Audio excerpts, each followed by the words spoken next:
La Corte, a través del Colegio de Jóvenes Estudiantes de Derecho y Nuevos Profesionistas de la Suprema Corte de Justicia de la Nación, AC, presenta el ciclo de clases magistrales en apoyo a la formación para personas secretarias del Poder Judicial de la Federación. El tema de hoy es Herramientas metodológicas, con el magistrado Isidro Emanuel Muñoz Acevedo, del Segundo Tribunal Colegiado en Materia Administrativa del Segundo Circuito. Es licenciado en Derecho por la Universidad Anáhuac del Norte y maestro por la Universidad de Nueva York. Obtuvo su maestría en Ciencias Jurídicas en la Universidad Panamericana, en donde se doctoró en Derecho en 2021. Se desempeñó como secretario de estudio y cuenta en la ponencia del ministro Alberto Pérez Dayán. Entre sus proyectos de sentencia más trascendentes y aprobados por la Corte destacan los siguientes temas: indemnización por responsabilidad patrimonial del Estado, derechos de las trabajadoras embarazadas, derecho a la consulta de los pueblos y comunidades indígenas, derechos de las trabajadoras del hogar y trabajadores domésticos, el nuevo paradigma de perspectiva de género en convenio de pensión post-mortem de trabajadores cuando haya varias personas reclamando tener el mejor derecho a la pensión, derechos ambientales, derecho a la salud, a la vida y a la atención médica de las personas portadoras del VIH-Sida, Pabellón 13. Ha sido conferencista en varios foros académicos en el país, expositor en las Casas de la Cultura Jurídica y catedrático en la Escuela Federal de Formación Judicial, en institutos de las judicaturas locales y en universidades. Es autor de la defensa y remediación de los derechos sociales. Y ahora sí, quisiera entrar ya en tema que precisamente es técnicas de interpretación y argumentación. En el tema de interpretación, Guastini, toda la teoría, tiene que ver con la diferenciación entre disposiciones y normas. Entonces, para Ricardo Guastini, y de hecho si quieren ver la bibliografía, está en cualquier temario que hablan de secretarias y secretarios, ahí viene, y afortunadamente la Escuela Judicial publica los extractos de manera gratuita, ¿no? Entonces, les decía, Guastini hace una diferenciación entre disposiciones y normas. Por ejemplo, hay disposiciones que contienen dos o más normas, o bien hay dos o más disposiciones que solo contienen una norma. Y esta es la base de toda la teoría. Entonces, ¿qué es una disposición? La disposición es todo enunciado normativo contenido en una fuente de derecho, ya sea constitución, ley, reglamento, decreto, etcétera, ¿no? Entonces, la disposición es el texto del artículo. ¿Bien? En cambio, la norma no es ya el texto normativo, lo que dice la ley, sino el significado que se le atribuye a este. Y entonces la disposición, entendida como el texto de la norma, es el objeto de la interpretación. Mientras que la norma es el resultado de la interpretación. Cuando nosotros decimos cotidianamente que una disposición admite dos o más interpretaciones, lo que estamos diciendo es que una disposición admite dos o más normas posibles. Esto es fundamental que lo vayamos entendiendo. Hay disposiciones, por ende, que expresan más de una norma. Entonces, por ejemplo, conjuntamente, cuando dice la Constitución, en los juicios de orden criminal queda prohibido imponer por simple analogía y por mayoría de razón pena alguna que no esté decretada en una ley exactamente aplicable al delito que se trata, ¿no? Esta es la disposición, es el texto.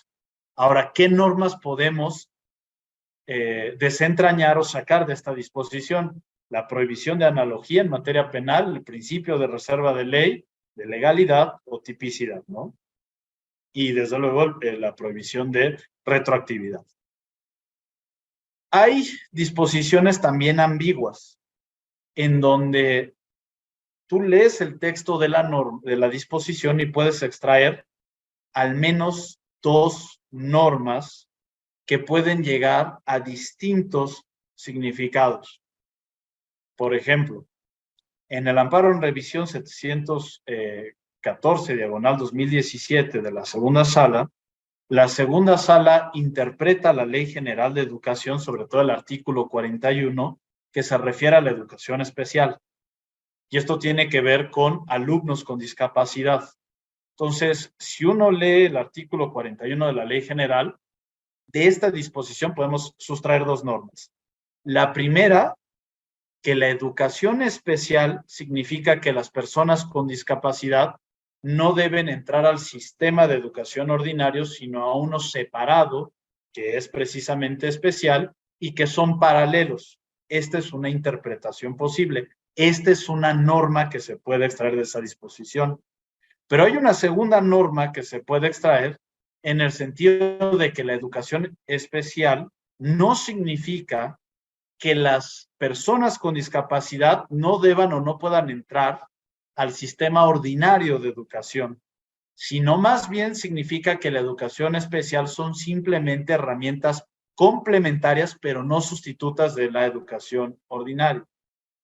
Y la segunda sala se decantó por la segunda norma, es decir, que todos los niños, que todas las personas con discapacidad pertenecen al sistema ordinario educativo con todas las personas que no tienen discapacidad y que la educación especial no es para que vayan separadamente, sino simplemente son herramientas complementarias que los ayuden en su educación ordinaria. También hay disposiciones sinonímicas, es decir, que haya varias normas, pero de las mismas se extraen hay varias disposiciones y de las cuales se extraen solo una norma, que esto pasa mucho por técnica legislativa. Tenemos un código, tenemos una ley y hay varios textos normativos que dicen exactamente lo mismo. Bueno, estas, aunque son varias disposiciones, sigue siendo una sola norma que es reiterada en varios artículos. Y hay normas que son extraídas de más de una disposición, que es como, digamos, nuestra interpretación sistémica.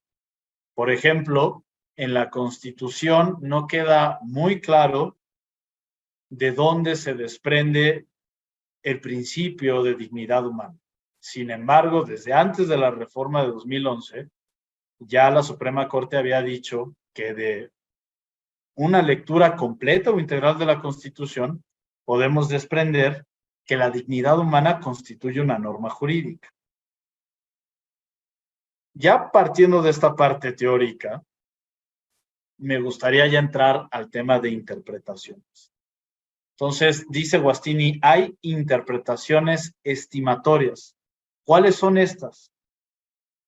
Cuando tú tienes una disposición y se desprenden dos o más normas y declaras inválida solo una de ellas. O dices, alguna de ellas es inaplicable.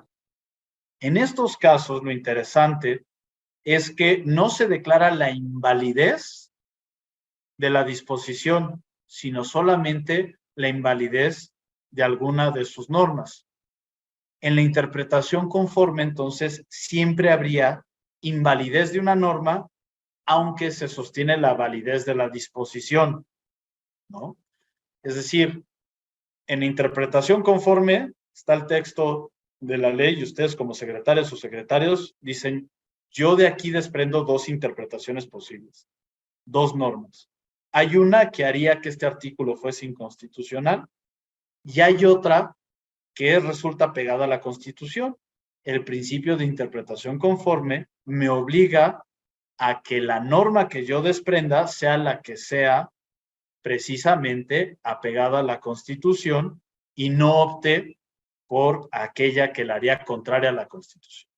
Entonces, al momento de eliminar esta posibilidad normativa, es decir, la interpretación que sería contraria a la Constitución, tú estás invalidando esa norma, pero la disposición continúa porque de la disposición al menos se desprende otra norma u otra interpretación que es conforme a nuestra Constitución.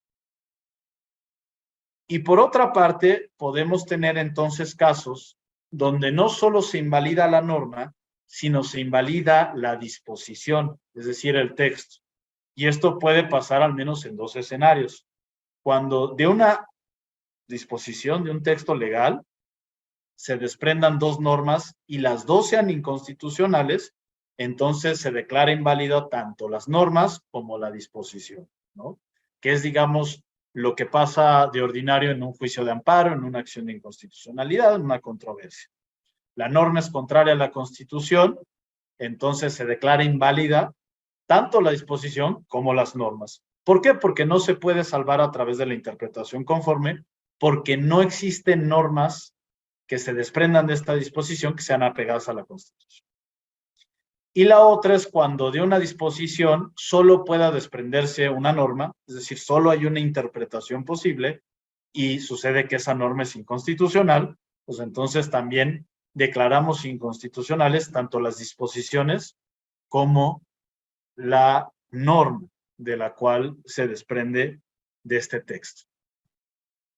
A partir de ello ya quisiera aterrizarlo a un empleo práctico, ya agoté la parte teórica que me obliga a este temario, respecto a esta teoría de Guastini de normas y disposiciones aplicada a la evolución que se ha tenido de la interpretación y en específico de la interpretación a la luz de principios constitucionales. Hay un criterio por ahí de la novena u octava época, que me acuerdo que usábamos cuando yo proyectaba en el colegiado, que es del siguiente rubro: interpretación de la ley. Si su texto es oscuro o incompleto y no basta el examen gramatical, el juzgador podrá utilizar el método que conforme a su criterio sea el más adecuado para resolver el caso concreto. Y lo que nos decía este criterio de la Suprema Corte es que no hay una obligación de acudir a un determinado o específico método de interpretación. Todos son igualmente válidos: el teleológico, el gramático, el sistémico, etc. Pero, en principio, debemos utilizar el literal. ¿Por qué? Porque el artículo 14 constitucional establece que los fallos judiciales deberán dictarse conforme a la letra o a la interpretación jurídica de la ley. Entonces, te decía, no interpretes o no busques otro método interpretativo para desprender normas si el texto es muy claro. Y esto es una concepción, me parece, ya del Estado decimonónico legalista, sobre todo para los que somos o favorecemos una perspectiva no positivista del derecho, donde se quería que los juzgadores, los tribunales, fueran la boca de la ley. Y es un principio general de derecho muy básico, muy viejo, que prácticamente rezaba en latín: in claris not fit interpretatio, o interpretatio not fit in claris. Es decir, ante la claridad de la ley, de la norma, del texto, no acudas a ningún método de interpretación, sino solamente quédate con el gramatical. Entonces, esta era, digamos, el parámetro que se tenía. Al momento de revisar una decisión de un juzgado o tribunal inferior, por así decirlo, ¿no? Entonces, tú tienes plenas facultades para determinar cuál es el método interpretativo que tú elijas, y de ahí desprende cuál es la norma de la disposición que estás analizando.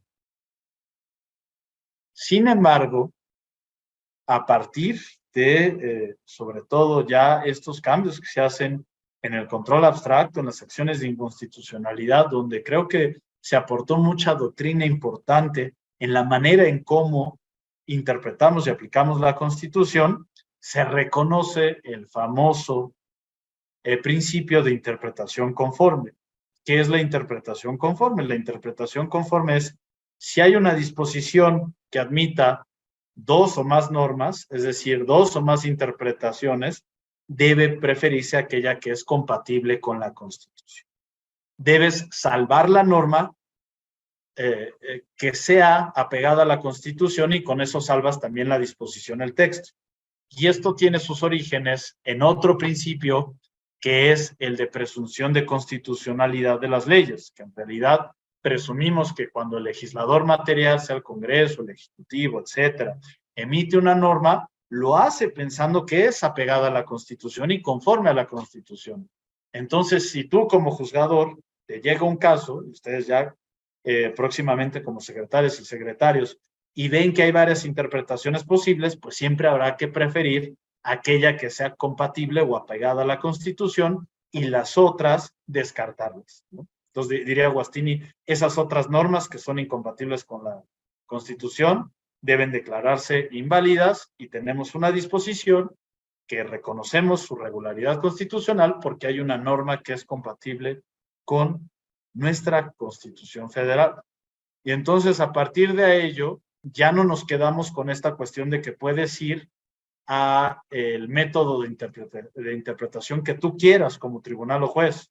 No, más bien, siempre acude a aquel método de interpretación o aquel resultado de interpretación de la norma que permita salvar la constitucionalidad de la misma por resultar apegada a los principios y reglas que establece nuestra Constitución Federal. Ahora bien, la interpretación conforme tiene sus limitaciones. No siempre es posible acudir a la misma. ¿Cuál es una de ellas? Pues desde luego que esta interpretación conforme se realice siempre y cuando el sentido normativo, la norma, no conlleve una distorsión de tu disposición. Es decir, que sea verdaderamente una interpretación posible, que de este texto legal sea razonable desprender la norma que tú dices que es conforme a la Constitución. No puedes ponerle a la norma palabras que no están ahí. Ni puedes quitarle normas, ni puedes quitarle vocablos o palabras expresamente ahí consignados, porque entonces lo que estaríamos haciendo es ya legislar. Ponemos palabras y quitamos palabras. Sí podemos, desde luego, atender a esas palabras y encontrar sinónimos o entendimientos que lo hagan conforme a la Constitución. Lo que no podemos es nosotros adecuar la norma en ese instante. Entonces, esta es una primera limitante de nuestra interpretación conforme. Y esto lo ha dicho tanto la primera como la segunda sala. No es válido asignarle a la disposición una norma que no se puede desprender de la misma, ni sustituir unas reglas por otras. Esto es importante, tiene sus limitaciones. No es salvar la norma a toda costa. Tiene que ser, por así decirlo, una interpretación orgánica, razonable, fácil de discernir. Entonces, no podemos nosotros, para intentar salvar la norma, tratarle, y la disposición, tratarle de dar significados que en realidad no tiene, y palabras que no tiene, o quitarle palabras en donde expresamente están consignadas. Entonces, esta es una primera limitación de la interpretación conforme. De hecho, esto es, de alguna u otra manera, una regla que la Suprema Corte también ha adoptado, nuestra Suprema Corte ha adoptado de la diversa Suprema Corte de Estados Unidos, en el sentido de que la vía interpretativa es ineficaz para enmendar o reparar un posible error legislativo. Es decir, si la norma tiene deficiencias por errores legislativos, no eres tú, corte, tribunal, juzgado, quienes en vía interpretativa tiene que parchar esto, subsanarlos. En todo caso hay que invalidarla y tendrá que ser el órgano legislativo quien repare estas inconsistencias. Por ejemplo, hubo una contradicción de criterios que les recomiendo echarle una leída, no tanto por la norma que se estudió ahí era de contadores públicos en materia fiscal. En realidad no era muy relevante, pero sí la manera en cómo razona el Pleno de la Suprema Corte, cuáles son los límites de esta interpretación conforme. Esta contradicción de criterios es la 484/2019 y fue una contradicción de criterios entre las salas de la Suprema Corte. Entonces, la segunda sala, por mayoría de votos, trató de salvar la constitucionalidad de una norma a partir de leer la exposición de motivos y decir ¿qué crees? Que el legislador habla de una fracción cuando en realidad era otra. Entonces dicen, pero si tú vas a la exposición de motivos, se ve que este es un error. En lugar de ser la fracción primera, debió ser la fracción tercera. Y entonces, por mayoría de votos, salva la norma. La primera sala dice, la fracción a la cual se remite no tiene nada que ver con las reglas de esta disposición y es inconstitucional. Hay contradicción, llega al Pleno. Y el Pleno precisamente resuelve lo que les estoy diciendo. Si hay un error legislativo, la interpretación conforme no puede ser la vía para enmendarlo. Si la norma es expresa y clara, entonces no podemos interpretar contra la ley simplemente para salvar su constitucionalidad. Lo que debemos hacer es en ese momento declararla inválida. Aunque nosotros hayamos advertido que la intención del legislador, en este caso el Congreso de la Unión, fue una, y lo que acabó plasmado en el texto legislativo fue otro, lo cierto es que ante la claridad de la norma debía declararse su invalidez y no tratar de salvarla mediante la exposición de motivos para entender que en realidad una fracción debía entenderse sustituida por una diversa al expresamente consignada en la norma. Y me parece además que es interesante porque además de esto, la Corte se pregunta algo. A ver, la interpretación que hizo la segunda sala parte de una verdadera erudición jurídica. ¿Por qué? Porque contrasta la norma abrogada, analiza la exposición de motivos, va con cuidado y va diciendo, ¿qué crees? Para mí la intención del legislador era esta y hay simplemente un error numérico en el texto de la norma, pero puede ser subsanado. Y el Pleno lo que dijo es que esto no se lo podríamos exigir al ciudadano de pie. Cuando son normas que se dirigen a la población en general, en este caso los contribuyentes, no podríamos exigírsele a las personas que hagan este ejercicio erudito hermenéutico del derecho, sobre todo para interpretar contra la ley. Al interpretar un texto normativo, dice el Pleno, el objetivo es discernir la comprensión pública más probable de una disposición particular. Porque el principio de seguridad jurídica se encuentra dirigido a proteger al ciudadano común, no para especialistas o peritos en derecho, de tal suerte que el significado obvio, simple, racional de una ley siempre debe preferirse a cualquier sentido inusual, estrecho u oculto.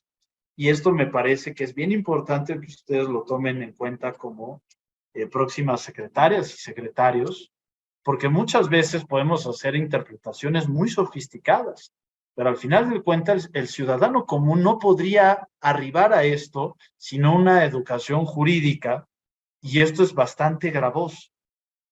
Más bien la interpretación, materias genéricas donde va el ciudadano, porque habrá otros contextos donde se dirijan a ciertos grupos especializados, donde puede esto variar, pero hay que cuidar que la interpretación conforme sea una interpretación que se desprenda de precisamente una lectura simple, sencilla de la norma, a efecto de no incurrir en la posibilidad de que el ciudadano común no pudiese extraer esta norma de esta disposición. Es decir, que fuese muy difícil interpretar esta norma para quienes se dirigen.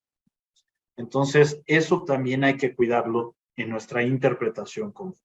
Entonces, dos límites de la interpretación conforme hasta ahora. Uno, que no distorsiones el texto como a martillazos para salvar la norma, no es a toda costa. Si la norma no es salvable mediante interpretaciones razonables, inmediatas, etcétera, es mejor declararla inválida. Y segundo, hay que cuidar, dependiendo a quién se dirige esta norma, que esta interpretación sea disponible o discernible para el ciudadano de a pie. Hay otras limitaciones para la interpretación conforme. La primera sala ha dicho que no es posible acudir a una interpretación conforme tratándose de disposiciones estigmatizantes. Entonces, si hay un texto de la ley que hace menos a un cierto grupo poblacional, aunque pudieses interpretarlo conformemente, el mensaje que manda la ley de perpetuar estereotipos, prejuicios sobre cierto grupo, sobre ciertas personas, es suficiente para que repudiemos este texto de la ley y mejor lo invalidemos. Hay otra en materia penal, el principio de tipicidad penal o taxatividad penal, que este es una exigencia de seguridad jurídica reforzada donde debe quedar perfectamente claro el tipo penal. Entonces, no puedes acudir a la interpretación conforme porque entonces ya estás admitiendo que la norma no es clara y por ende, bajo esos estándares, debes declararla inconstitucional por violar el principio de tipicidad. Ahora bien, esta ha sido la evolución. Primero, el criterio de la Corte era usa cualquier método interpretativo, pero primero vete al literal. Y si no, el que quieras. Y el que quieras es válido. Después, interpretación conforme. No, ojo.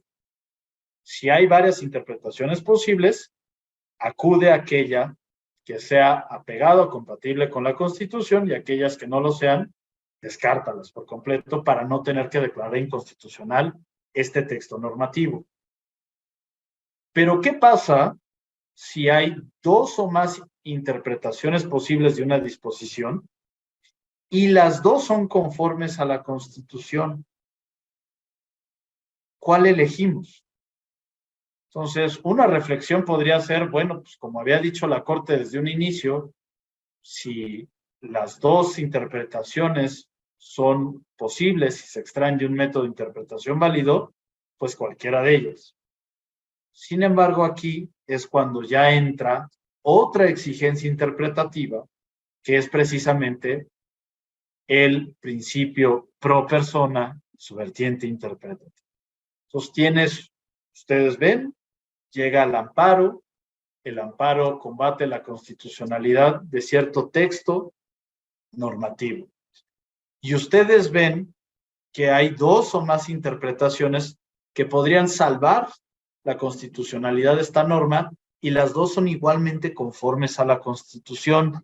¿Cómo le hacen para decidir qué norma o qué interpretación prevalece? Y aquí es donde ya entra la armonización del principio pro persona con la interpretación conforme. ¿Por qué?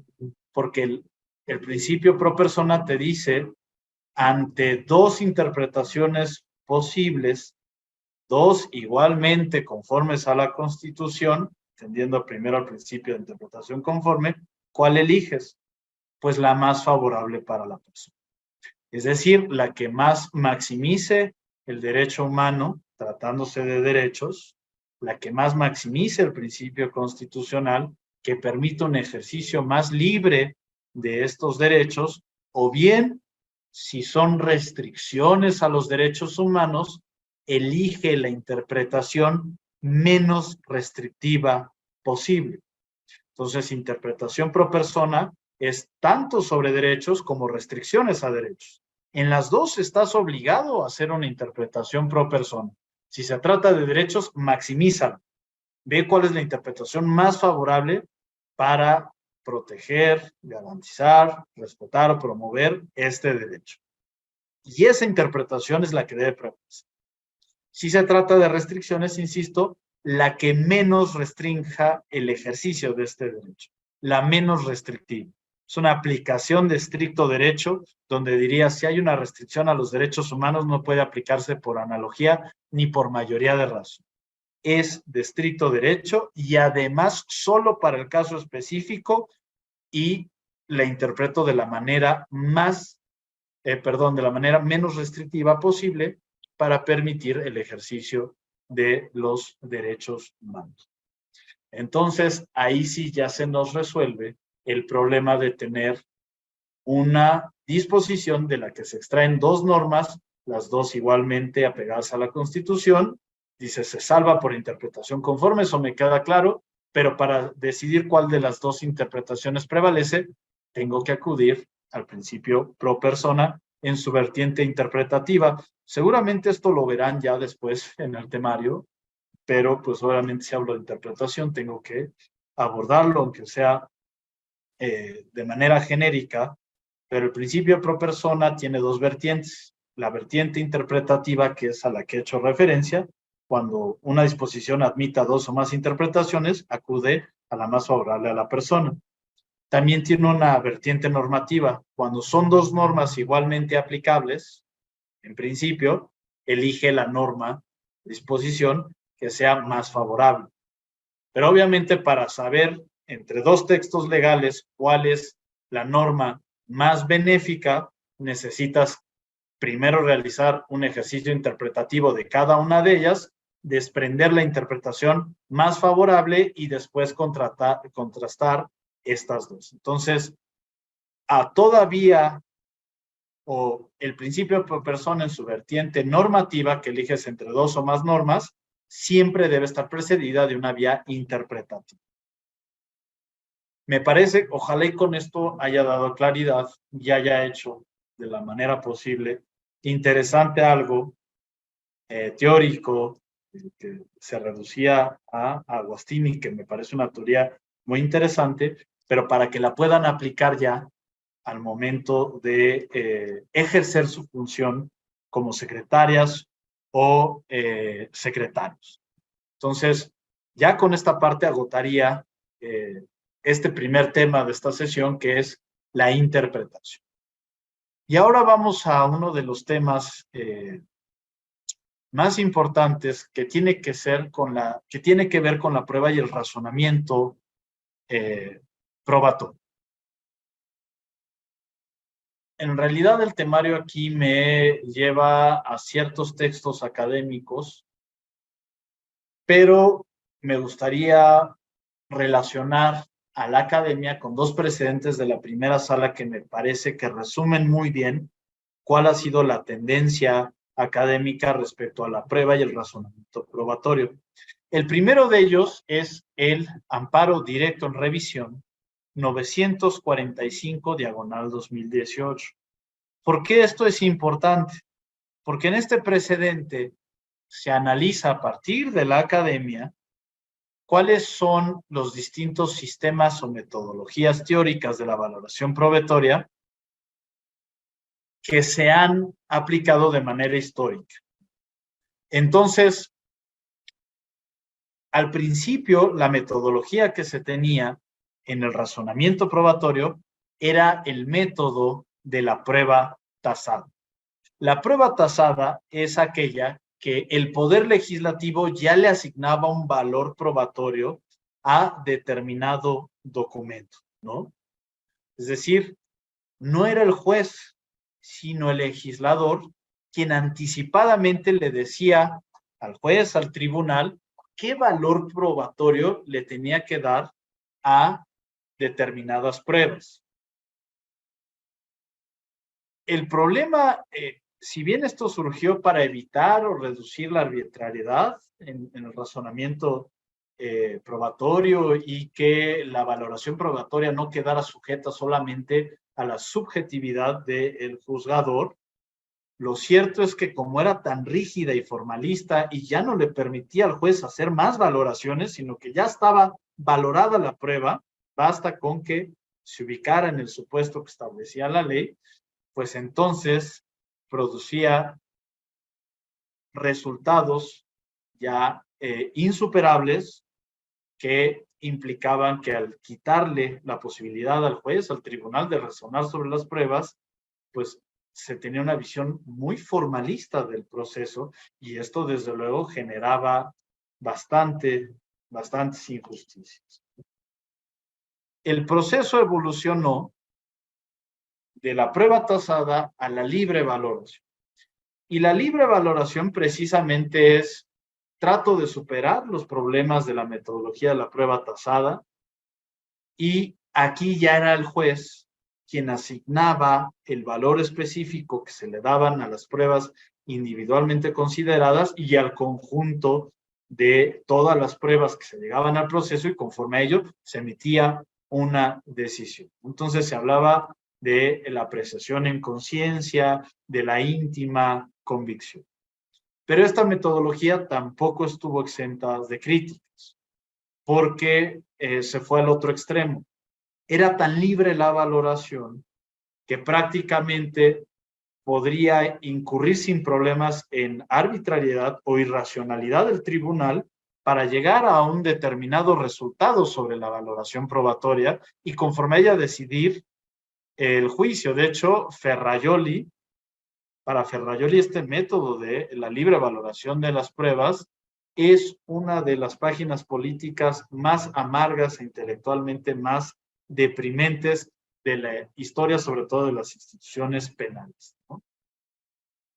Entonces, tenemos el método de la prueba tasada, de la libre valoración, y actualmente, para hacerle frente a estas deficiencias que se tuvieron, se acude a lo que se llama la valoración racional de las pruebas, que es la que hoy en día ustedes deben aplicar. ¿Y qué es la valoración racional de las pruebas?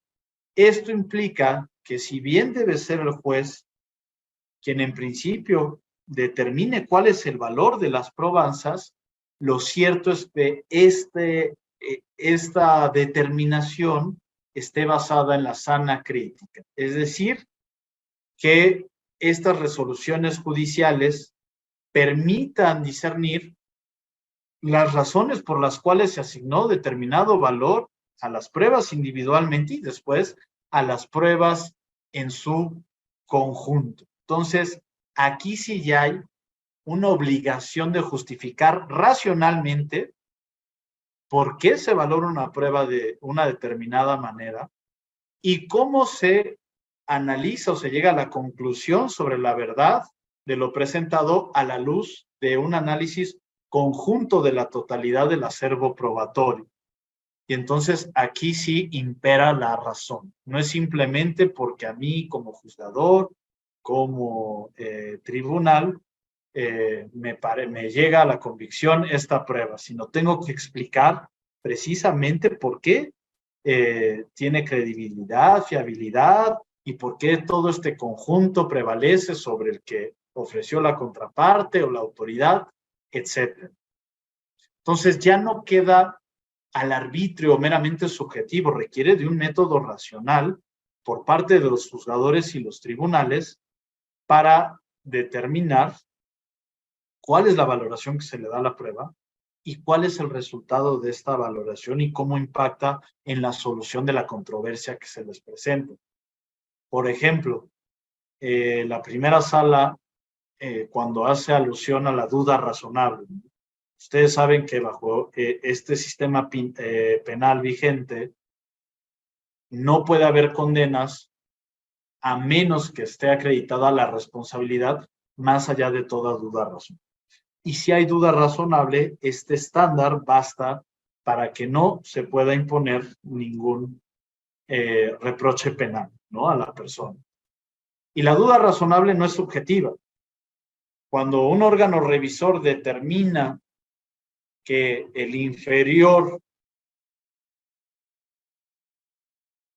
no condena bajo la duda razonable, no se trata de meter en la cabeza del juzgador que conoce en primera instancia para decir, híjole, no sé si él efectivamente tiene dudas sobre esto, sino que ya es una cuestión objetiva. A la luz de las pruebas de cargo y de descargo que fueron ofrecidas en todo el procedimiento, en el juicio, objetivamente se desprende si existe o no una duda razonable.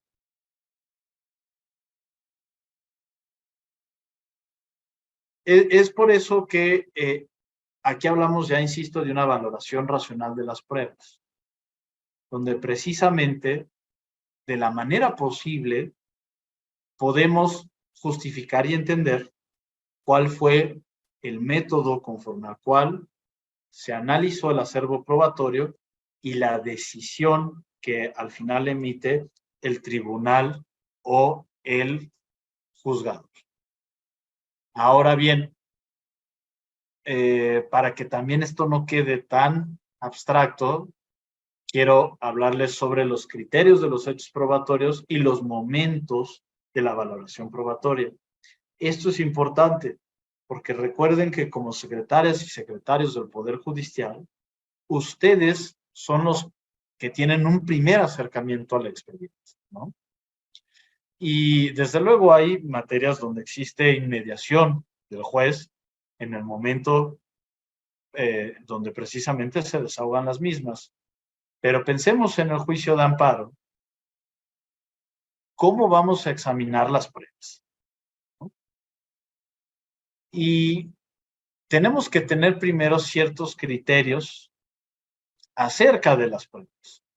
Y son 4 criterios que son reconocidos por la gran parte de la academia, pero también por la propia primera sala de la Suprema Corte. Es decir, los hechos probatorios deben ser fiables, suficientes, variados y pertinentes. Fiables, suficientes, variados y pertinentes. Entonces, lo primero que se tienen que preguntar es si son fiables los hechos probados, ¿no? Entonces, la fiabilidad, la credibilidad, pues va a depender del tipo de prueba en el caso específico, ¿no? Es decir, ¿cómo llegamos a conocer los hechos? No es lo mismo una copia simple que una copia certificada que un documento público, ¿no? Vamos a darle credibilidad al testimonio, pues habrá que ver las circunstancias específicas para ver qué tanto peso hay que darle. Hay estándares de prueba, y esto lo voy a también mencionar ya en la última etapa de valoración probatoria, que también son muy pertinentes para ver qué tanto peso o qué tanta fiabilidad o credibilidad debo darle. Por ejemplo, atendiendo a precedentes interamericanos donde se condenó al Estado mexicano, Inés Ortega, entre otras, se ha dicho que en caso de violación sexual, pues debe dársele un peso importante, crucial, al testimonio de la víctima. Entonces, aquí sí, como juzgadores, tenemos que entender que la fiabilidad y la credibilidad de ciertas pruebas va a tener más peso que en otros contextos que se apartan de este tipo de casos. Entonces, primero hay que, insisto, analizar si son fiables, la credibilidad, qué peso tienen. ¿Puedo confiar, por así decirlo, en esta prueba? ¿Y qué tanto puedo confiar en esta prueba? Esto es lo primero. Segundo, ya al acervo probatorio como todo, de alguna de las partes, si son suficientes. Es decir, en cuanto más hechos o pruebas apunten a la pretensión o a la excepción que se quiera acreditar, más seguridad tendremos de su corrección, ¿no? Es decir, mientras más pruebas tengamos que apuntan a lo mismo, entonces este grado de suficiencia nos permite tener una relativa mayor tranquilidad de la veracidad de este hecho que se trata de demostrar. Aunque desde luego puede ser que un solo hecho probatorio, una sola prueba, con un muy alto grado de fiabilidad, pueda tener un peso mayor que muchas pruebas de escasa fiabilidad, ¿no? Por ejemplo, piense en el tema de la acreditación de la propiedad de un inmueble. Puedes tener muchas pruebas directas o indirectas que apunten a que determinada persona en la controversia es propietaria, ¿no?, de un cierto bien inmueble. Pero si tienes una prueba donde este inmueble esté inscrito en el registro público de la propiedad bajo el nombre de una de las partes, pues desde luego, aunque no haya muchos muchas pruebas tendientes a ello, esta va a tener mucho peso, ¿no? Entonces, primero, si son fiables, si hay credibilidad en cada una de estas pruebas, y segundo, si son suficientes. Tercera, que sean variadas o plurales, ¿no? Entonces, por ejemplo, si tienes muchas pruebas testimoniales, no es lo mismo que, y todas apunten al mismo hecho, no es lo mismo que tener pruebas de distinta naturaleza y que todas ellas sustenten la afirmación de alguna de las partes. Entonces hay que ver también, la variedad es importante. Si se trata de pruebas todas de la misma naturaleza, pues desde luego esto no va a generar la misma convicción teniendo pruebas de distinta naturaleza y que todas ellas relacionadas apunten a comprobar la pretensión o la excepción de las partes. Entonces, esto también es importante en la valoración racional de la prueba, ¿no? Que no sean más de lo mismo, por así decirlo. Y finalmente, que sean pertinentes, ¿no? Es decir, no todos los hechos, no todas las pruebas son relevantes para conocer la verdad de lo afirmado por las partes. Entonces, aquí sí hay que ver si la prueba se relaciona verdaderamente con alguna de las pretensiones o excepciones. Pueden ser pruebas con alto grado de credibilidad, de fiabilidad, pueden ser diversas, pueden ser plurales, pero si no se relacionan propiamente con la excepción, con la pretensión, pues entonces esto también les resta un grado significante al momento de decidir sobre a quién quién tiene la razón en el proceso. Entonces, ya vimos cuáles son los tres modelos de la prueba tasal, libre, valoración, y el método racional de la prueba, que es en el cual nos encontramos. Ya les hablé de 4 características que deben tener las pruebas bajo este método racional. Ahora me gustaría hablarle de los momentos de la valoración de la prueba.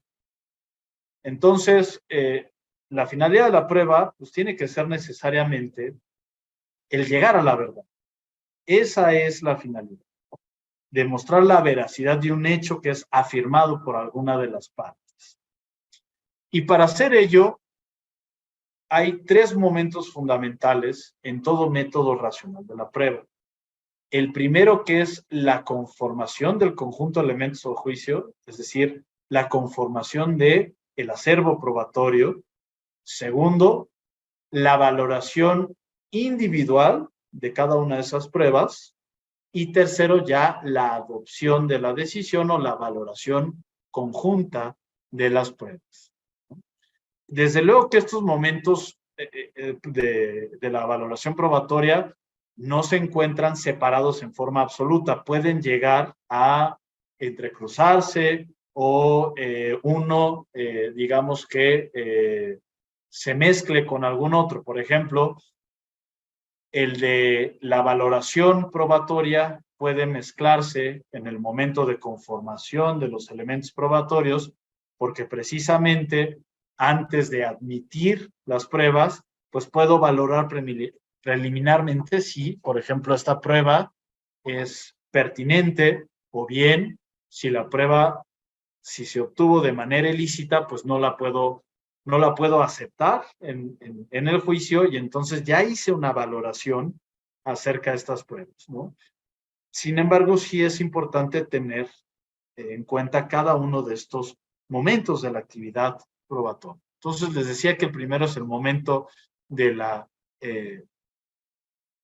conformación de la prueba, del acervo probatorio, que es que en este momento se alleguen, se reciban todas las pruebas que tiendan precisamente a acreditar las pretensiones o las excepciones de las partes, ¿no? Ya lo dijimos, mientras más rico, mientras más variado, mientras más fiable sea, pues mejor en esta cuestión. Y aquí necesitamos aplicar los filtros de prueba. Y hay distintos filtros de prueba. Por filtros de prueba lo que quiero decir es que no vamos a aceptar todas las pruebas. Hay ciertas limitantes. Hay limitantes epistémicas, hay limitantes jurídicas y hay limitantes procesales. ¿Cuáles son las epistémicas? Pues precisamente no vamos a aceptar pruebas que no sean pertinentes. Te pueden traer muchas pruebas y si ves que una de esas no está relacionado con la litis, pues entonces no hay lugar a admitirla. Sería ocioso, ¿no? Hay otras de orden jurídico, ya los había dicho, no se admiten pruebas, por ejemplo, obtenidas en violación a derechos fundamentales, pruebas ilícitas. Y finalmente hay filtros del orden procesal, que son los que ustedes ya conocen, que es, hay ciertos plazos para aportar las pruebas. Y a pesar de que sean pertinentes y a pesar de que sean lícitas, si no fueron ofrecidas, aportadas en el momento procesal oportuno, entonces ya no pueden ser sujetas de valoración, ¿no? Ya se te fueron los plazos, en todo caso podríamos aceptar pruebas supervenientes, pero una vez agotado el plazo probatorio, ya no puedo admitir pruebas. Entonces, en este primer momento es que ya las partes aportan todas estas pruebas, el juez, el tribunal hace un filtro de cuáles son admitidas y después vamos al segundo momento, que es el de la valoración, pero valoración individual de cada uno de estas pruebas. Es decir, por ejemplo, te ofrecieron una prueba pericial en el juicio de amparo. En la prueba pericial pasa mucho que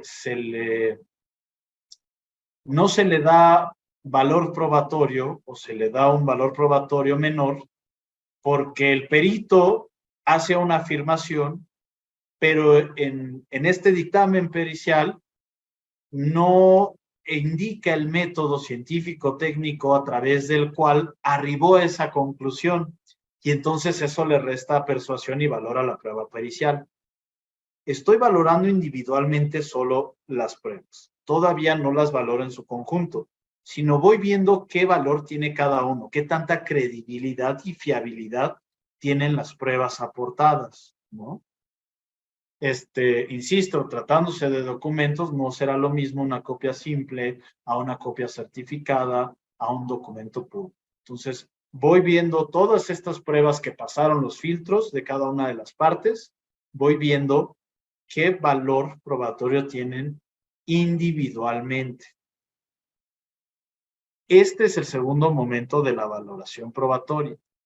Y finalmente ya está la adopción de la decisión, que aquí ya una vez que realicé esta valoración individual, contrasto las pruebas que ofrecen las contrapartes, ¿no? Las partes, perdón, y conjuntamente determino a quién le asiste la razón, qué hecho está probado y cuál no. Entonces aquí ya hice un examen individual de cada uno, del peso de cada una de estas pruebas. Ahora las relaciono todas para determinar si se encuentra o no acreditado determinado hecho. Y aquí es donde son bien importantes los llamados estándares de prueba. ¿Qué es un estándar de prueba? Es una regla jurídica que establece el grado de exigencia de comprobación para poder considerar acertada una determinada hipótesis, ¿no? Y además, ¿a quién le perjudica no haber llegado a este estándar? Por ejemplo, en materia civil, el estándar generalmente se establece de un estándar de prueba prevaleciente. Es decir, una hipótesis estará probada a grandes rasgos si su confirmación es mayor al de la contraria, ¿no? Entonces, pondero y veo quién me trae más argumentos de peso, más pruebas que acrediten esta hipótesis, y entonces este es el estándar de prueba prevaleciente, quien acreditó de mejor manera su posición.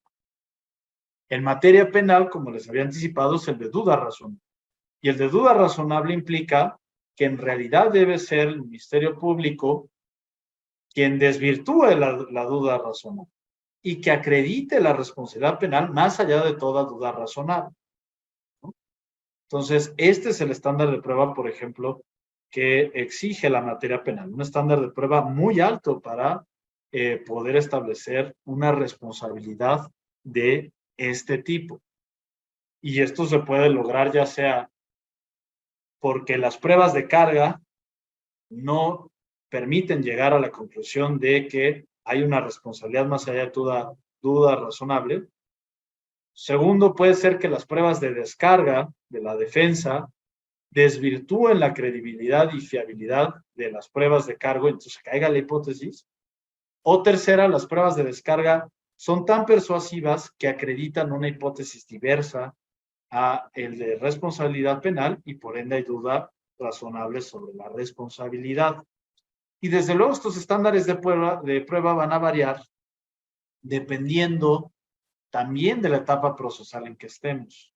Me explico. Por ejemplo, el estándar de prueba para acreditar el interés legítimo jurídico en la suspensión en el juicio de amparo no será el mismo estándar que para determinar el interés en el fondo. Entonces, cuando se trata de medidas cautelares, también cambian los estándares de prueba, generalmente son mucho más flexibles.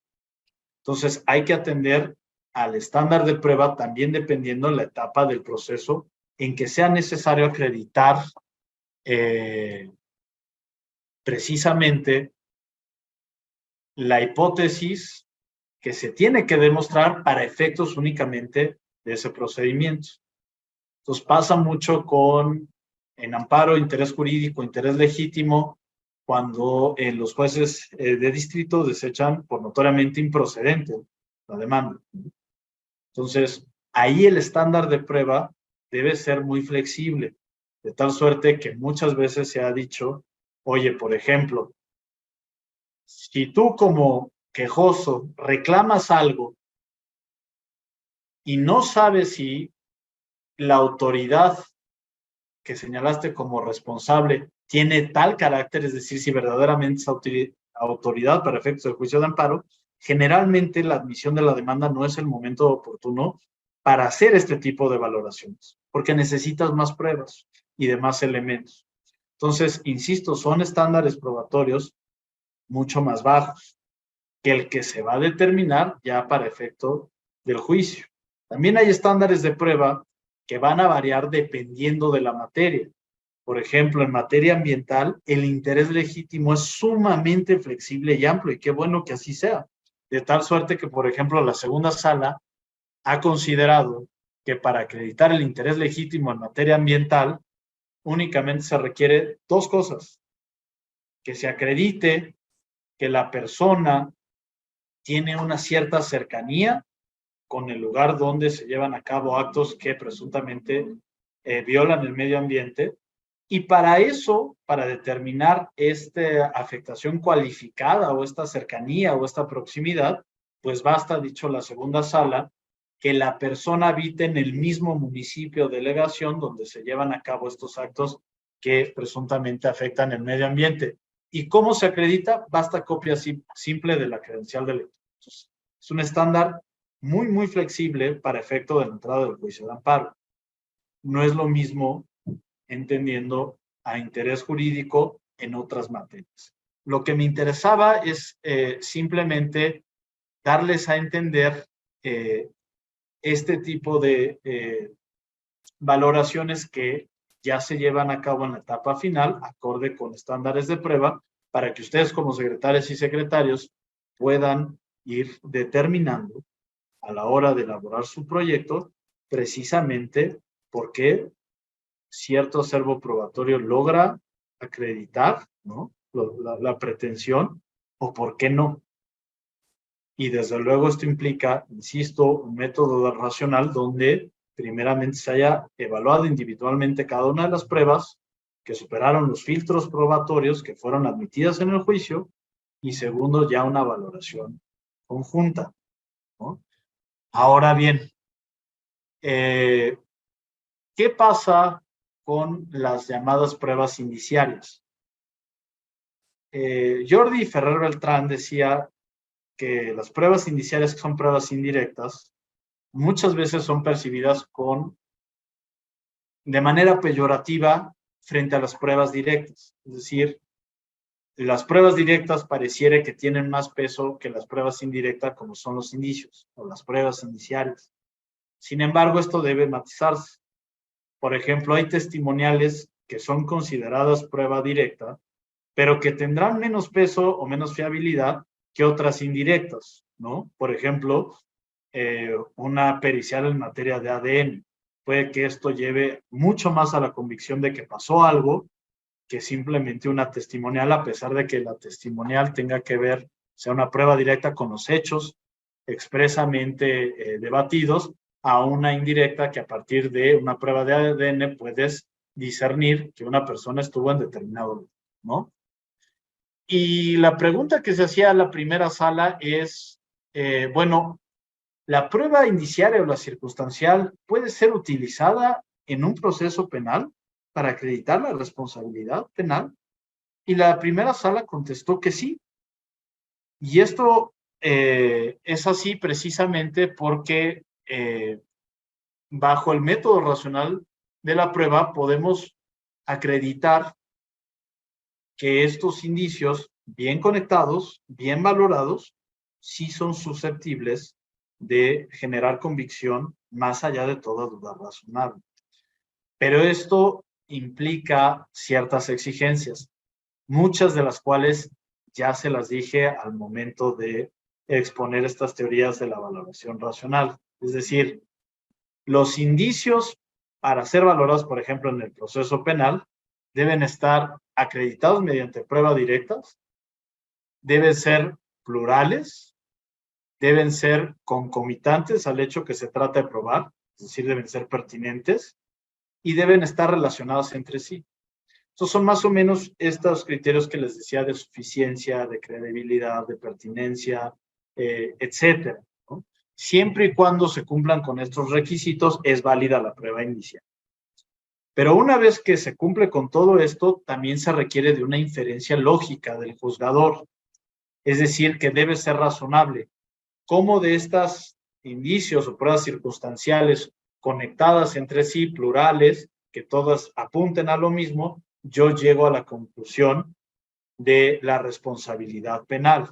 Entonces, esta inferencia lógica no debe suponer saltos irrazonables, debe darse de manera natural, ¿no? Conforme a las propias reglas de la lógica. No son corazonadas, no son simplemente especulaciones, es algo objetivamente demostrado. Estos son los requisitos, por ejemplo, que la primera sala ha establecido en materia penal respecto a las pruebas indirectas, y me parece ilustran lo que les venía diciendo en el sentido de este método racional de la prueba, como si tiene una metodología y precisamente debe cuidar siempre que esté plenamente justificada la decisión del juzgador o del tribunal. Por ejemplo, hablando de presunciones, hablaba con una jueza laboral de aquí, de este circuito de Naucalpan, donde tuvo un caso de una menor de edad, una adolescente, que se dedicaba a hacer cajas para empacar cosas en una determinada empresa, y infortunadamente sufre un accidente de trabajo donde pierde prácticamente toda una mano. Entonces, pues obviamente quiere acudir a la indemnización laboral y a la seguridad social, pero nunca estuvo dada de alta en el IMSS y se tuvo que ir a un juicio laboral, y en el juicio laboral la empresa negó la relación de trabajo y no había nada por escrito. Y entonces la idea es, bueno, ¿cómo acreditamos que efectivamente esta menor perdió la mano laborando para esta empresa? Pues necesitamos pruebas indirectas, porque pruebas directas ya no tendremos. Tal vez podríamos traer ciertas testimoniales donde dijeron que efectivamente han visto a esta persona laborar de tal a cual hora, pero muchas veces en estos juicios laborales las propias empleadas y empleados no quieren testificar contra el patrón, ¿no? Y entonces lo que se hizo fue precisamente decir, bueno, vamos a atender al principio de la realidad, es inverosímil que ande por ahí una persona que perdió una mano diciendo que la perdió porque la perdió en determinado negocio comercial. Pero más allá de ello, lo que hizo la jueza es establecer precisamente declaraciones. A ver, descríbeme el lugar de trabajo, descríbeme cómo eran las máquinas, descríbeme tus horarios laborales, descríbeme cómo era el proceso de ensamblaje de estas cajas, descríbeme el lugar, cómo se llevó a cabo estos accidentes. Eso lo hizo en un momento. En otro momento le pide a la empresa que también relate esto mismo. Y empieza a relatar el patrón, cómo es el lugar de trabajo, cómo son las máquinas, horarios, etcétera, y ve que ambos relatos son perfectamente coincidentes. Y a partir de ello, con esta presunción, y sobre todo en materia laboral, que ahora se permite darle una fuerza importante al principio de primacía de la realidad y atendiendo a el carácter verosímil de las afirmaciones de la parte trabajadora, pues se tuvo por acreditado que efectivamente era trabajadora de ahí y que perdió la mano por un accidente de trabajo y se condenó no solo a la indemnización, sino a la protección retroactiva de seguridad social. Entonces, desde luego creo que hoy en día el derecho nos da muchas herramientas para poder llegar a la verdad y sobre todo estos estándares de prueba se encuentran complementados por ciertas perspectivas. La magistrada Julia habló la clase pasada, la perspectiva de género, que también implican que tengamos que tener como juzgadores, como juzgadoras, como magistradas y magistrados, pues un papel más activo en donde de oficio también tengamos que allegarnos de las pruebas que sean necesarias para determinar la veracidad de estas afirmaciones. Entonces, es bien importante, creo que entiendan de manera concatenada, armónica, estos métodos racionales de la valoración de la prueba con estándares de la prueba y perspectivas, sobre todo en materia de derechos humanos, cuanto más si van a estar en un juicio de amparo, ¿no? Esto es importantísimo, que lo tengan en cuenta a efecto de que la decisión se encuentre lo más justificada posible, atendiendo a estándares de derechos humanos que de alguna u otra manera se separen un poco de lo que se hace en la justicia cotidiana, en donde la litis no es un medio de control constitucional. Entonces, yo con esto terminaría ya esta segunda parte, que es el de valoración probatoria. Y, por cierto, hay un manual de razonamiento probatorio que sacó el Centro de Estudios Constitucionales, editado por Jordi Ferrer, que por cierto es gratuito, se los recomiendo por si quieren abundar en esto. Del manual de razonamiento probatorio me parece que van a encontrar muchos autores y muchos capítulos que son bastante enriquecedores para profundizar sobre estos temas. Tal vez este tema no sea tanto sujeto de algún tipo de pregunta en su examen para secretarias, pero sí creo que es bien importante al momento de que hagan su examen de el proyecto y más allá de ello, enriquezca más bien ya la experiencia profesional al momento en que a ustedes les toque ser secretarias y secretarios de los tribunales federales, ¿no? Y finalmente ya entro al último tema, que es teoría y práctica del precedente judicial. Este es un tema ya mucho más, me parece, por lo menos personalmente, interesante. Es un tema que ahora es bastante relevante atendiendo a las reformas constitucionales que se han hecho para que precisamente transitemos como sistema a un sistema de precedentes que no teníamos. Y entonces les voy a hablar de ciertos conceptos que generalmente se han emitido en el common law, pero que les van a ayudar, y esto sí es fundamental en toda quehacer jurisdiccional, para entender qué es el precedente, cómo aplicamos el precedente y cuáles son las teorías y prácticas del precedente judicial que son relevantes, ¿no? Entonces, hay dos elementos que son constitutivos del precedente, ¿no? Una es la ratio decidendi o la razón decisoria, y el otro es el obiter dicta o aquellas razones accesorias, yo las llamaría, ¿no? Únicamente constituye precedente la razón decisoria, la razón principal. Tengo que usar términos en latín porque es lo que se ha usado mucho en la academia, la ratio decidendi, cuando por ahí lo lean, pero estas son las únicas susceptibles, insisto, de generar precedentes, son las únicas obligatorias.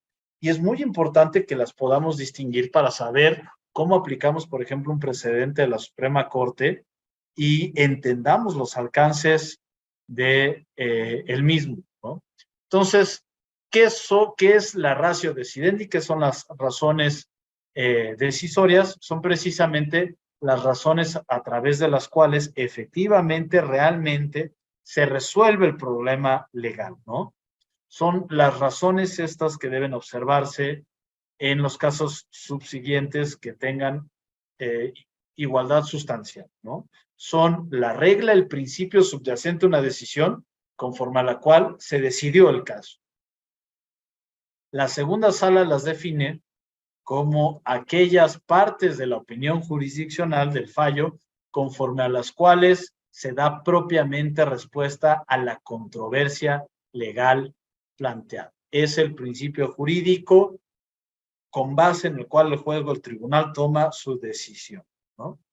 Y de hecho la ley de amparo por ahí nos da también una noción de qué es la razón decisoria, porque en los artículos 222 y 23 las define como las razones que justifiquen las decisiones contenidas en la sentencia, ¿no? Entonces, son verdaderamente estas razones que llevaron a resolver en un determinado sentido. Y estas razones, cuando nos llega un caso similar, son las que deben seguirse a efecto de guardar una coherencia. Pero frecuentemente, al lado de este tipo de razones decisorias, podemos encontrar razones accesorias, también llamadas obiter dicta, ¿no? Son razones que se dan a mayor abundamiento y por ende argumentos incidentales, accesorios o supletorios, también a manera de ejemplo de la razón decisoria, que se utilizan simplemente por los tribunales, ¿no? Entonces, la segunda sala ha entendido que la obiter dicta o las razones accesorias, si bien se relacionan con la decisión principal, resultan simplemente accesorias o auxiliares a esta, en tanto que su finalidad consiste meramente en complementar la decisión, ya sea porque la ejemplifican, la corroboran, o bien introducen algún tema jurídico que abunda en lo ya resuelto. De hecho, en una práctica, es una práctica judicial cotidiana en donde ustedes las pueden identificar a veces porque están leyendo las sentencias, sobre todo las sentencias de amparo, y empiezan, por ejemplo, a dar razones el tribunal, el juzgado de distrito, de por qué determinada norma es inconstitucional. Y te da las razones principales. Y después de eso, dice, a mayor abundamiento, tal. Ese a mayor abundamiento simplemente está tratando de complementar, robustecer lo dicho anteriormente. Entonces, es bien importante que ustedes puedan distinguir la obiter dicta de las razones decisorias. De hecho, la ley de amparo en los artículos 222 y 223 también trae una noción de qué es la obiter dicta y dice que son las cuestiones de hecho o de derecho que no sean necesarias para justificar la decisión, ¿no? Y estas no serán obligatorias.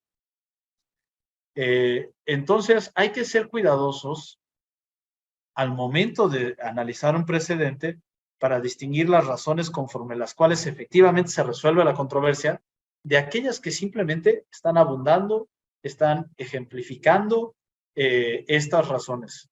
¿Cómo lo pueden, para mí, un consejo, cómo pueden discernir o distinguir esto? Vean el cúmulo de razones que da un juzgado de distrito, la corte, un tribunal colegiado para determinar su decisión, ¿no?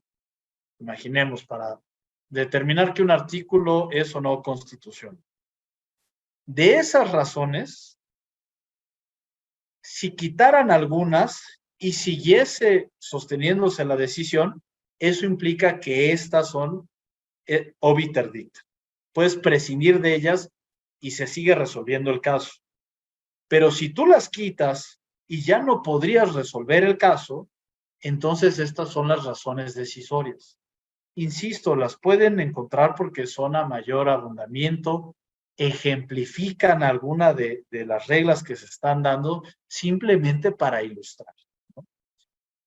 Y el precedente solamente es vinculante en la razón decisoria.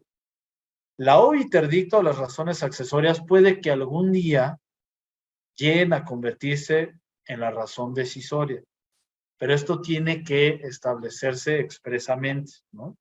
En tal precedente, la Corte de mayor abundamiento dijo tal, las recoge en un precedente distinto y ahora las incorpora para generar otro tipo de reglas. Y esto es lo que permite que podamos distinguir cuál es la parte vinculante del precedente y cuáles simplemente estas razones accesorias, complementarias, que no nos obligan como tribunal. Esto, desde luego, implica algo que se le había criticado mucho a nuestro anterior sistema. A ver, antes no teníamos un sistema de precedentes, teníamos un sistema de tesis, aisladas y jurisprudenciales. De tal suerte que los tribunales colegiados, los juzgados de distrito e incluso la propia corte no seguían sus precedentes, sino simplemente aplicaban una tesis aislada o jurisprudencial. Y el problema son varios, pero a veces en la redacción de las tesis se mezcla la razón decisoria con la obiter dicta. Y como se mezclan y no analizas la sentencia, la ejecutoria, entonces todo lo tomas como razón decisoria y esto hace que sea deficiente el seguimiento del precedente, porque no entendiste qué es lo que vincula de aquello que no. También a veces las tesis o las jurisprudencias antes de la redacción, a la que ahora nos obliga la ley de amparo, no traían los hechos, traían un principio, una regla. Pero si tú no sabías, no podías discernir cómo aplicaban estos principios o reglas a los hechos concretos, entonces no quedaba claro el alcance del precedente. Entonces era como un tipo de teléfono descompuesto donde se emite un precedente, se dan varias razones para emitirlo, pero después se emite la tesis jurisprudencial.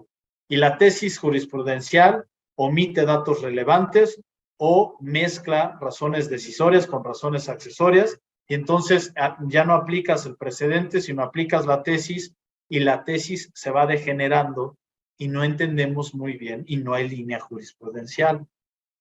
Hoy en día, la idea es que ustedes como secretarias y secretarios apliquen no la tesis, sino el precedente.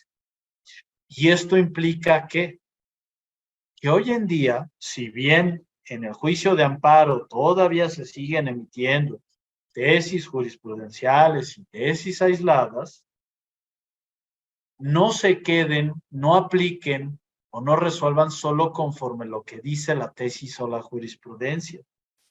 Tienen que analizar la ejecutoria de la cual derivan y van a entender de manera mucho más clara el alcance de la decisión. Personalmente creo que el sistema de publicación de tesis aisladas y jurisprudenciales, con su rubro, sus hechos, su decisión y su justificación, son meramente informativas. Permiten, metiéndote al semanario, encontrar de manera muy fácil algún criterio. Esa es su labor, pero no sustituyen al criterio o al precedente o a la ejecutoria. Una tesis jurisprudencial no es lo mismo que un precedente, ni mucho menos lo sustituye. Entonces, consejo bien importante, sobre todo cuando son tesis jurisprudenciales sobre cuestiones complejas, no se queden solamente con el texto, el rubro y el texto de la tesis. Vean el precedente o los precedentes, si es por reiteración, del cual derivaron, y a partir de él van a poder determinar el alcance de esto para ver si efectivamente aplica o no al caso concreto. Esto es muy importante. Sé que quita tiempo, sé que no es tan rápido como ya busqué la tesis y la aplico, pero si solamente seguimos aplicando tesis, no vamos a tener un sistema de precedentes en los hechos. Nada más en papel.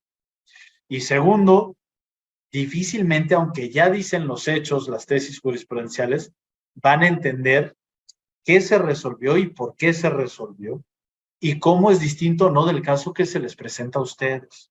Entonces, bien importante que estas cuestiones que se están hablando en el temario de la razón decisoria, la ratio decidendi y la obiter dicta, no se queden como cuestiones ahí teóricas, sino verdaderamente impliquen un esfuerzo por parte de ustedes como secretarios y secretarios, y desde luego nosotros como titulares, de verdaderamente entender el alcance del precedente. Entonces, por ejemplo, una práctica que me parecía muy saludable es, cito el precedente, inclusive transcribo las consideraciones esenciales del precedente, y al final digo, de estas consideraciones fueron plasmadas en la jurisprudencia o en la tesis tal, y solo se cita el rubro. Porque entonces estamos citando el precedente y no la tesis. La tesis simplemente es para avisar que de este precedente se emitió tesis. Pero lo que estamos analizando es la ejecutoria, no lo que fue publicado en el semanario. Entonces, esto es bien, bien importante. Para mí, si entienden esto, ya yo me doy por servido, ¿no? En el sistema o en la teoría de los precedentes. Ahora, me gustaría hablarles también para que puedan aplicar esto de manera más expedita, sin tanta academia. No digo que sea mala, a veces sé que es muy difícil estarse empapando en libros. Les recomiendo mucho leer una tesis de la segunda sala que dice precedentes jurisdiccionales, es el rubro. Para determinar su aplicación y alcance, debe atenderse a su razón decisoria. Ahí explica qué es la ratio decidendi y la obiter dicta.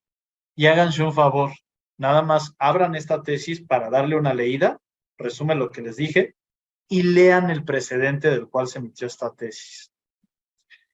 Y pueden esto citarlo al momento de que les toque un proyecto y digan, ojo, sí, el quejoso me dice que aplique esta jurisprudencia, pero ya me metí a la ejecutoria y yo veo que lo que me está diciendo no aplica al caso concreto porque veo que esta es una razón accesoria. O veo ya, entendiendo el precedente, que los hechos son distintos. Entonces, no aplica o no resuelve el caso concreto, no del todo. Esto es muy importante. Los abogados anglosajones, en el sistema anglosajón muy exitosos, son verdaderamente peritos en distinguir la aplicación del precedente.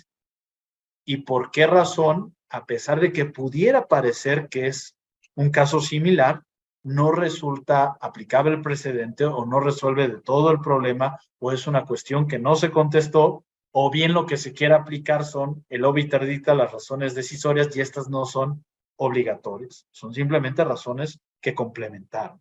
Esto va a ser bien, bien importante que lo tomen en cuenta al momento de proyectar, y yo creo que esto les va a dar mucha más solidez, ¿no? Entonces, les decía, vamos a abandonar el sistema de tesis y entremos de lleno a un sistema de precedentes, ¿no? Y desde luego recuerdo que esta sesión se queda grabada en YouTube. No se preocupen si algo se les va, si algún dato no anotaron, pueden simplemente ponerlo otra vez y con mucho gusto puedo los materiales que les he hablado, los precedentes, etcétera, eso lo puedo coordinar con la maestra Minerva para que esté disponible para todos ustedes, pero esto se queda grabado. Entonces, si algún dato se les va, no se preocupen, pueden escucharla después con más calma, ¿no? Ahora bien, ya les expliqué la ratio decidendi y la obiter, ¿no? Razones decisorias, razones accesorias. Ahora quiero explicarles algo que pasa en Estados Unidos, que es los precedentes vinculantes y los precedentes persuasivos. Entonces, todo sistema de precedentes se puede concebir en dos dimensiones.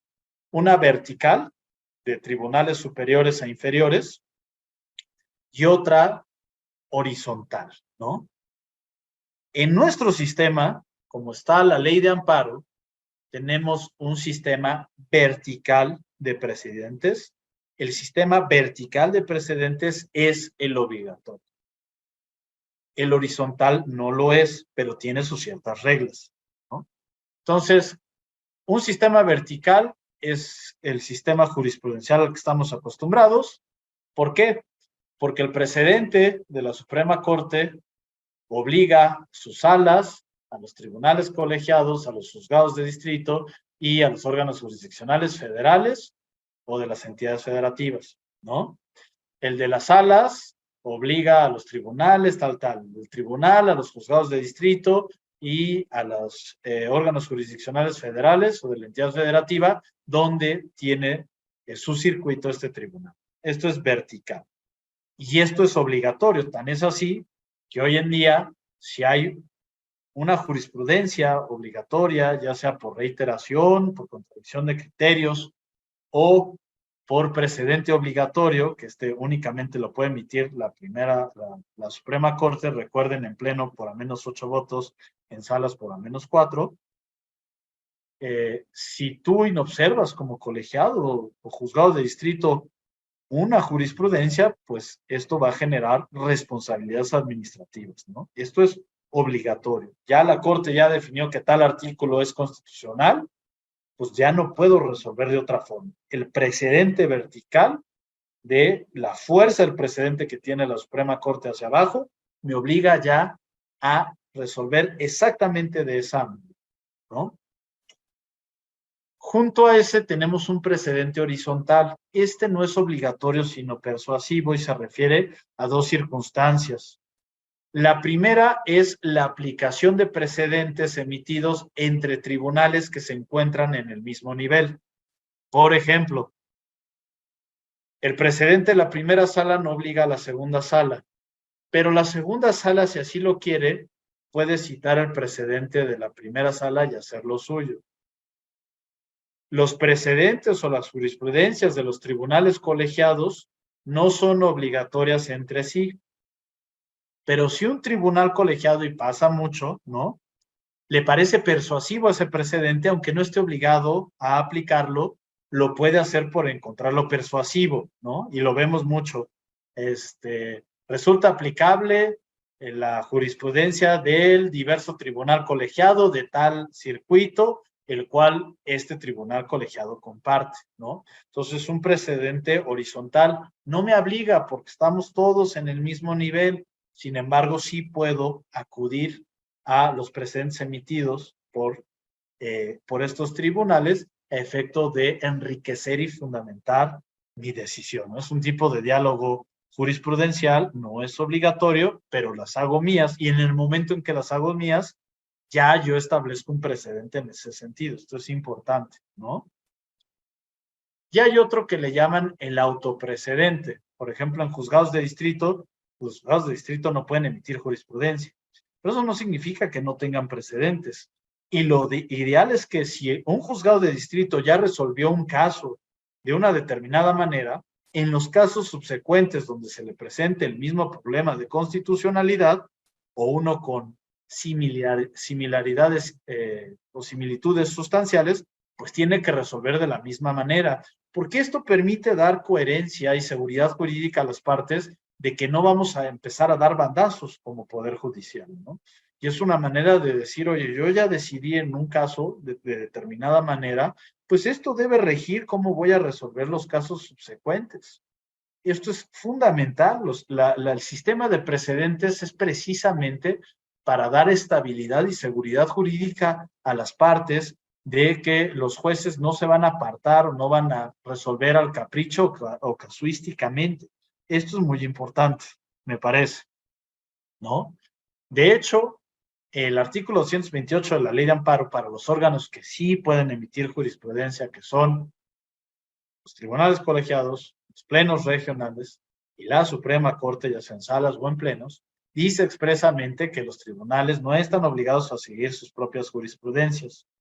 Sin embargo, para que puedan apartarse de ellas, es necesario proporcionar argumentos suficientes que justifiquen el cambio de criterio, ¿no? Y esto se le llama interrupción de la jurisprudencia. Entonces, esto es muy sano, porque tú ya estableciste un precedente. Estás resolviendo conforme a este precedente. Si tú decides que debe ser otra razón decisoria la que deba aplicarse para resolver casos futuros, entonces, si bien no estás atado de manos de que no puedas modificar, superar o abandonar un criterio jurisprudencial o precedente, lo cierto es que sí tienes obligación en esta sentencia, donde lo vas a hacer por primera vez, establecer las razones por las cuales te apartas de lo decidido anteriormente. Y esto es un ejercicio de transparencia y de seguridad a las partes, en donde puedes ver si hay buenas razones para abandonar este precedente. Las razones pueden ser muchas, pero debe ser justificado a efecto de que precisamente podamos ver que esta es una valoración razonable, que no se dieron bandazos. No es que me olvidé que tenía un precedente, al contrario, lo reconozco expresamente. Sin embargo, te digo por qué creo que ya debe ser otra manera en la que se deben resolver este tipo de casos. Y aquí encontramos otra herramienta u otras herramientas del precedente anglosajón que se llaman distinguishing y overruling, ¿no? En español, distinción y abandono, yo les pondría así. La distinción es, vamos a poner un ejemplo. Yo soy un tribunal colegiado. Hay un precedente obligatorio de la primera sala de la Suprema Corte que aplica específicamente en el caso. Pero no aplico el precedente no porque no sea obligatorio, sino porque reconociendo su existencia, veo que hay diferencias sustanciales con el caso que se me presenta, ¿no? Y esto, de alguna manera, ya estábamos habituados en el anterior sistema, cuando venía, por ejemplo, el quejoso y dice, es inconstitucional el artículo tal, y para reforzar esto, resulta aplicable la jurisprudencia tal de la Suprema Corte. Entonces, leías el artículo, leías la jurisprudencia y la ejecutoria de la cual emana, y decías que esta jurisprudencia no es aplicable. No te estoy diciendo que no tenga fuerza obligatoria. Lo que te estoy diciendo es que esta jurisprudencia no puede regir la decisión que se va a emitir en este caso, porque hace alusión o a otros hechos o a otros problemas jurídicos. Entonces, esta es la manera de no aplico un precedente, aunque sea vinculatorio, pero porque en el caso concreto no lo es. Y para eso, insisto, es importante leer la ejecutoria y ver la razón decisoria de la obiter dicta y de alguna manera contrastarlo con el problema jurídico que te plantean las partes en tu caso concreto y los hechos particulares para decidir si aplica o no, pero lo tienes que razonar. Esto es el distinguishing o la distinción, ¿no? El precedente mantiene su obligatoriedad, no es abandonado, no es interrumpido, sin embargo, no es aplicable al caso concreto, ¿no? Y el overruling, que es lo que de alguna u otra manera la ley de amparo denomina como interrupción de la jurisprudencia, ¿no? Que esto implica que había un precedente que es obligatorio, que sí es exactamente aplicable al caso concreto, sin embargo, se estima que debe abandonarse o interrumpirse por otras razones, ¿no? Entonces aquí es lo que pasa mucho con la Suprema Corte. Una nueva reflexión ha llevado a este alto tribunal a abandonar la jurisprudencia tal, por estas razones. Entonces aquí en el caso no es que no aplique el precedente aplica, es obligatorio, pero estimo que debe abandonarse por buenas razones.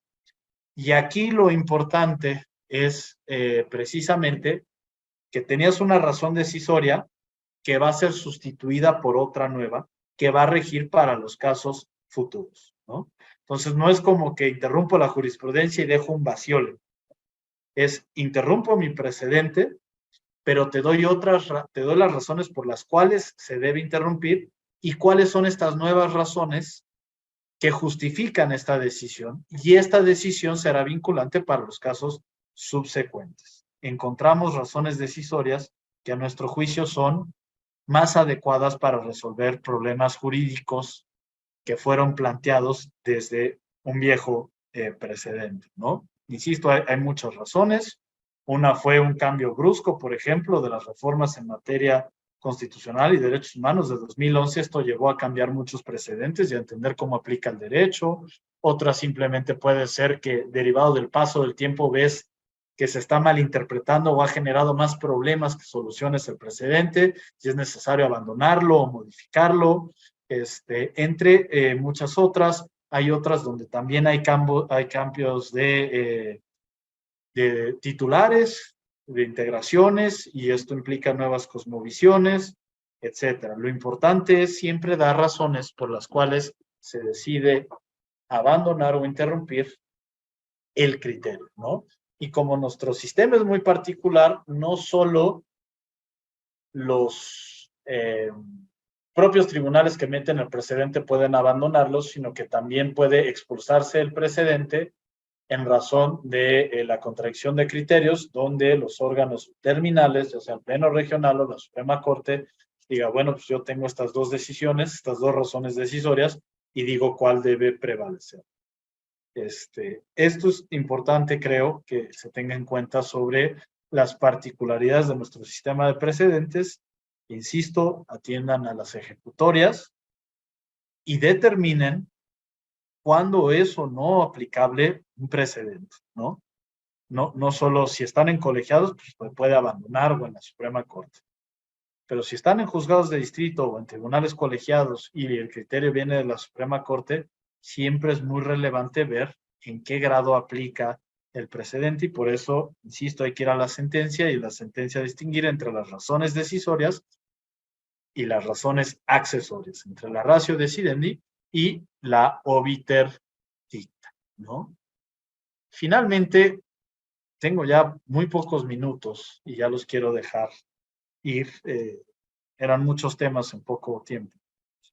Pero en la teoría del precedente, en realidad, lo que buscamos enfatizar es la estabilidad, ¿no? Es decir, el precedente permite establecer cierta estabilidad, y esta estabilidad debe romperse solo cuando haya razones importantes para abandonar el precedente, ¿no? Es muy importante la estabilidad porque esto permite a los abogados, a las partes y a la sociedad en general entender cómo opera el derecho y saber a qué atenerse al momento de entrar en un conflicto jurisdiccional o cómo deben dirigir sus comportamientos. Pero si bien la estabilidad que genera el precedente es importante, no más importante es que el adecuado funcionamiento del Estado de Derecho, la Constitución y los derechos humanos.